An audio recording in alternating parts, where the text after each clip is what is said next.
a seasoned FBI agent. But just because of the color of your skin and your plain clothes, you are treated as a suspect right on the street. That is what Ethan Reynolds experienced when he was confronted by a white policewoman who not only abused her power, but also insulted him and pulled a gun on him. But what she did not expect was that Ethan was not an ordinary man, and her actions would change her life forever.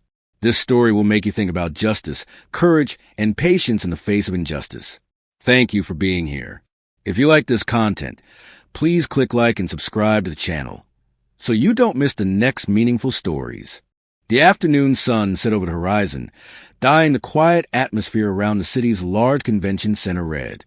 This was the site of the most important event of the year, a conference that would host leaders from all over the world. Security was tight, with police and federal agencies deployed to ensure everything ran smoothly. In a hidden corner near the main area, an inconspicuous black SUV slowly pulled up. A man stepped out of the car, tall, well-built, but dressed casually in a light jacket, jeans, and dark running shoes. He was Ethan Reynolds, 40, a special supervisory agent for the FBI. His job was to secure the area before the conference to ensure that there were no potential threats. Always a professional, Ethan chose to move inconspicuously, not wearing a uniform or any identifying marks to avoid attracting attention and to be better observed. But his presence did not go unnoticed by Olivia Sanders, a local policewoman who was there to monitor the area outside. Olivia, 45, had been in the field for more than 20 years and was proud of her experience. But deep down, she harbored a strong prejudice against people who looked different from what she considered safe. She glanced at Ethan from afar, her eyes filled with suspicion. A black man? Why is he hanging around here? The thought flashed through Olivia's mind as she decided to approach him. You there? Olivia's voice was strong and somewhat overwhelming as she approached Ethan. Ethan, who was checking a hidden corner outside the building, looked up. He turned around, his demeanor calm and professional as always. What is it, officer? Ethan asked, his voice warm and polite. Olivia crossed her arms over her chest, her eyes narrowing as if to examine him. What are you doing here? This area is not for civilians. Leave immediately. Ethan raised an eyebrow slightly. I don't think I did anything wrong. I was just checking around. Olivia frowned. Don't argue with me. This is a restricted area. If you don't want to get into trouble, then leave now. Ethan tried to explain. Officer, I am not the one loitering. I am on an important mission. Perhaps you should consider checking before giving someone orders. But instead of listening, Olivia felt like Ethan was challenging her authority. This made her angry. Mission? What mission? Don't make this up. You don't look like anyone from the security forces. You're just a stranger causing trouble. Why do people like you keep showing up in front of me? Her tone turned sharper and more irritable. A few passers-by started glancing their way, but Olivia paid it no mind. Ethan kept his composure, but couldn't help but feel uncomfortable with Olivia's behavior. He realized that this woman had a serious racial bias, and as an FBI agent, he decided a plan to remove this woman from the industry. He straightened his back and looked her straight in the eye. Could you speak more gently? I don't think this needs to be so rude. Ethan's words added fuel to the fire. Olivia took a step forward, almost pressing against him, her voice full of defiance. Listen, man, I don't need anyone to tell me how to do my job. Don't you dare talk to me. I told you to leave and you leave. Ethan took a deep breath, trying to control himself. He knew he needed to stay calm, but he couldn't ignore this attitude.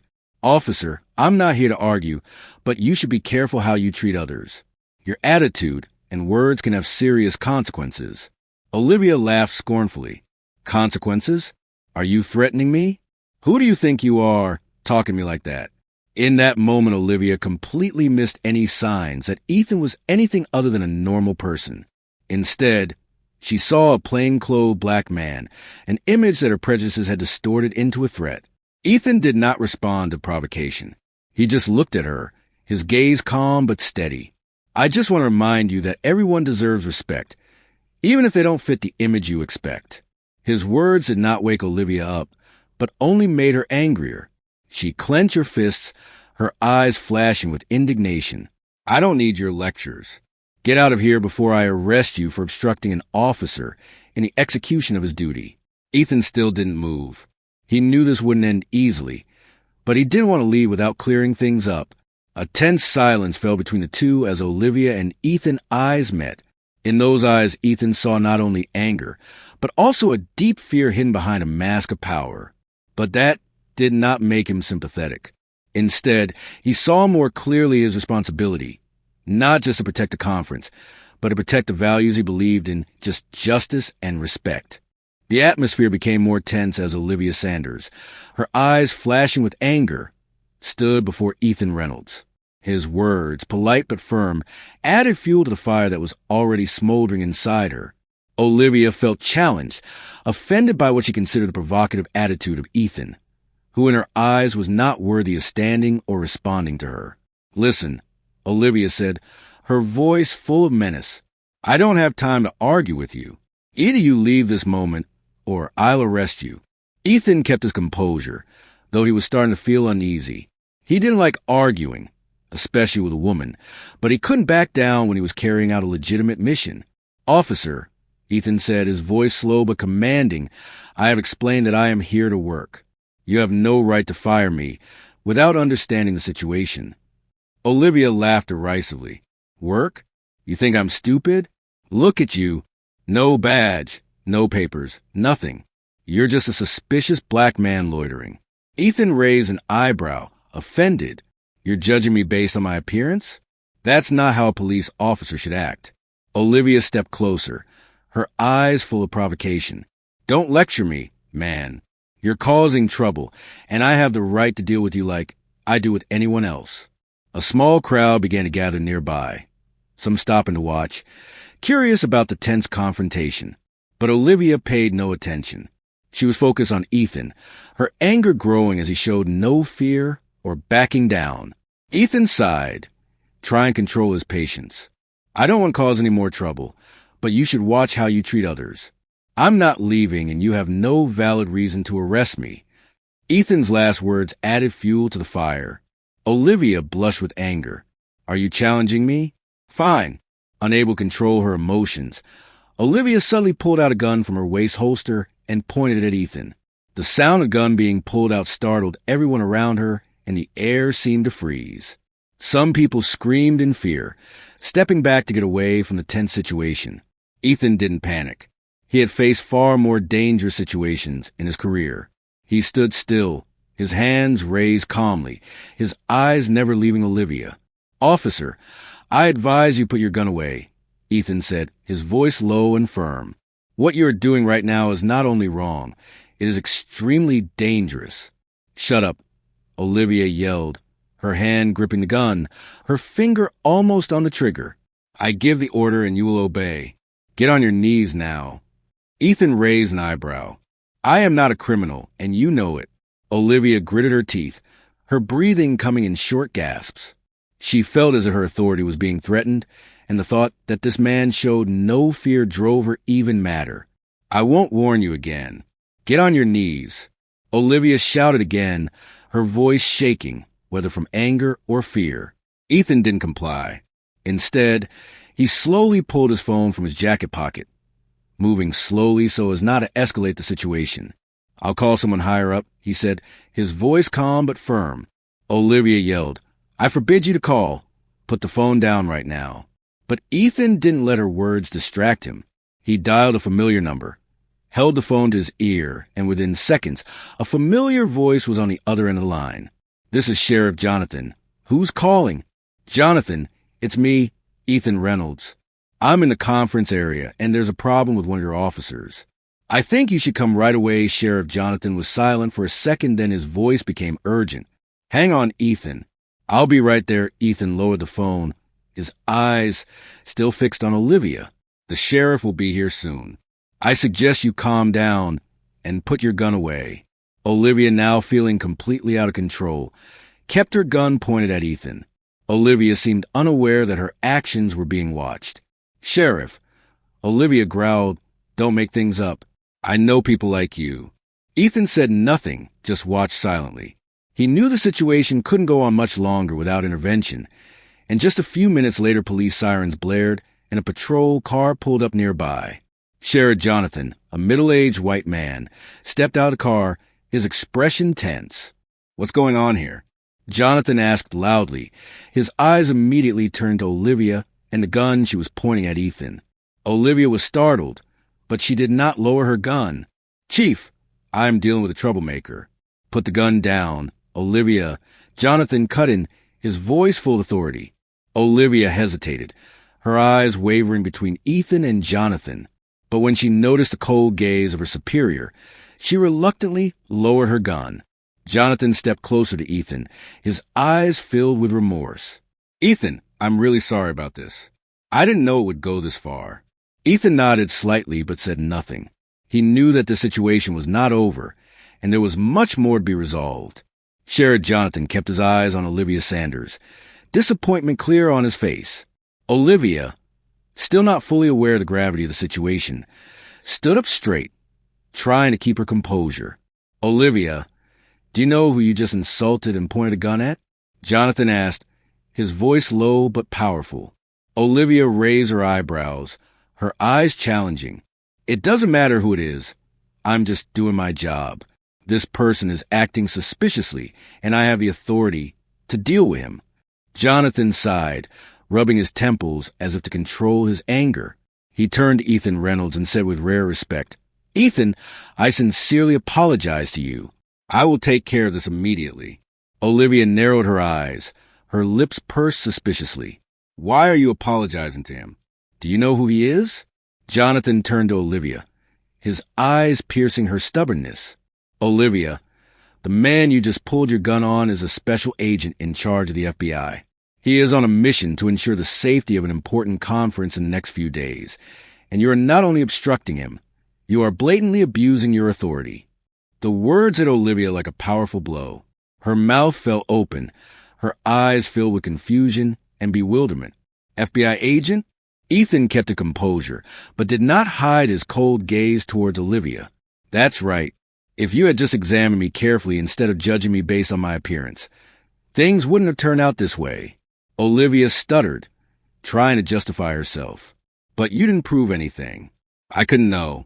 "You don't know," Jonathan interrupted, his voice stern, "because you don't care. Instead of finding out the truth, you chose to insult, humiliate, and even pull a gun on a man on duty. Some people were still filming videos on their phones." Olivia noticed the scrutiny from the people around her and began to feel pressured. She tried to stay calm, but her face clearly showed her fear. "Chief, I was just following the rules." Olivia tried to defend herself, but her voice was shaking. "What law allows you to pull a gun on someone who poses no threat?" Jonathan interrupted, his voice growing stern. "And what law allows you to insult a citizen because of the color of his skin?" Olivia was speechless, unable to come up with any excuse. She took a step back, her eyes wavering between Ethan and Jonathan. Jonathan took a deep breath, then looked straight at Olivia. "I hereby suspend you immediately. Turn in your badge and gun." Olivia's eyes widened, not believing her ears. "What? You can't do that. I was just doing my job." "You're no longer doing anyone's job," Jonathan said, his voice cold. "I will conduct an internal investigation into your conduct, and I promise that your actions today will not go unnoticed." Olivia stood there, stunned, her face pale. She reluctantly removed her badge and gun and placed them in Jonathan's hands. Meanwhile, Ethan watched it all without saying anything. He didn't gloat, nor did he get angry. Only a slight but profound disappointment showed on his face. He knew the system could be flawed, but Olivia's attitude was a prime example of what needed to change. Jonathan turned to Ethan. "I can't apologize enough for what happened today. What do you want me to do to fix this situation? Just tell me." Ethan nodded slightly. "Thank you, Jonathan. I don't want anything special for myself, but I hope you'll use this to change the way your team behaves." "Sure," Jonathan replied, his expression serious. Jonathan then ordered the crowd to disperse and asked several other officers to escort Olivia away from the scene. Olivia walked away in silence, but her eyes flashed with resentment. When Olivia was out of sight, Jonathan turned back to Ethan. "What about your job? How can I help make sure everything goes smoothly?" Ethan smiled slightly. I will continue my mission. This incident does not deter me, but I hope that the upcoming conference will be safe and that no one has to go through what I just went through. Jonathan nodded, appreciative of conference will be safe and that no one has to go through what I just went through. Jonathan nodded, appreciative of Ethan's professionalism and compassion. Thank you, Ethan. I will do everything I can to make this right. Ethan didn't say anything more. He just nodded and left, leaving Jonathan standing there with a thoughtful look. Today's incident definitely wouldn't end here. A week later, headlines across news sites and social media are still buzzing about Olivia Sanders' actions. Video of her pulling out a gun and using racist words toward Ethan Reynolds has gone viral, sparking public outrage. In the city police department, Olivia sat in the interrogation room. Before her stood a group of senior officials, including Chief Jonathan and representatives from the Police Conduct Review Board. Without her familiar uniform and badge, Olivia looked tired and worried, but she tried to keep a straight face. Miss Olivia Sanders, an official began, his voice stern. Do you know why we have called this investigation? Face. Ms. Olivia Sanders, an official began, his voice stern. Do you know why we have called this investigation? Olivia swallowed, raising her head. Yes, I've been informed that my behavior that day is under review. Not just that day's behavior, the official continued, but also the allegations of racism and abuse of power throughout her tenure. Olivia frowned. Those accusations are baseless. I was just doing my job. Jonathan, sitting at the head of the table, spoke up. Olivia, I have reviewed the video and received reports from multiple witnesses. Your actions and words that day were not only out of line, but also a serious violation of the code of conduct for a police officer. Olivia tried to justify herself. I suspected him because he was acting sneaky. I couldn't have known he was an FBI agent. There was nothing about his appearance that suggested that. A member of the oversight committee shook his head. It's one thing to be suspicious, but racist rhetoric and the act of pulling a gun on a citizen who was not in danger is unacceptable, especially given her position and responsibilities. Olivia sat still, her face red. She realized that all her excuses were being rejected. A few weeks later, the results were official. Olivia Sanders was fired from the city police department for abuse of power, racial discrimination, and conduct unbecoming a police officer. The public was largely supportive of the decision, but a small group of Olivia supporters spoke out against it, arguing that she was simply doing her job. Ethan Reynolds, who became more widely known after the incident, declined to give detailed interviews to media outlets. However, he appeared in an article in the Washington Post, briefly sharing his thoughts on the incident and emphasizing the importance of police reform. I don't want anyone to lose their job because of me, but I hope this incident will be a lesson for us to change the way we view and treat each other, Ethan wrote in the interview. The national conference went smoothly, thanks in part to the careful preparation of Ethan and his FBI team. After the event, Ethan was honored at an internal FBI press conference for his professionalism and restraint in a difficult situation. Chief Jonathan, in a spirit of accountability, has instituted a series of reforms within his police force. New training programs have been introduced that emphasize fair treatment and respect for all regardless of race or status. He has also established an independent oversight board to handle complaints of abuse of power and inappropriate conduct. I can't change what happened, Jonathan said at a news conference, but I can guarantee that we won't make the same mistakes again. Olivia Sanders, after being fired, lived in isolation and felt betrayed. She tried to find another job in the security field, but her past, along with the viral video, caused most companies to close their doors in her face. In an appearance on a local television show, Olivia expressed remorse. I didn't think it would be this serious, she said, her voice breaking. I was wrong, and I'm paying the price. But Olivia's apology was not enough to save her reputation. Her career, personal life, and credibility were completely destroyed. Meanwhile, Ethan Reynolds continues his work as a supervisory special agent for the FBI. But the incident with Olivia has made him a symbol of patience and courage in the face of injustice. Many people are beginning to realize that change comes not just from policies and laws, but also from attitudes and the way we treat each other in our daily lives. Ethan hopes that his story will not only expose one wrongdoing, but also serve as a reminder to everyone that respect and compassion are the foundations of a just society. Compassion are the foundations of a just society. Thank you so much for taking the time to listen to this story.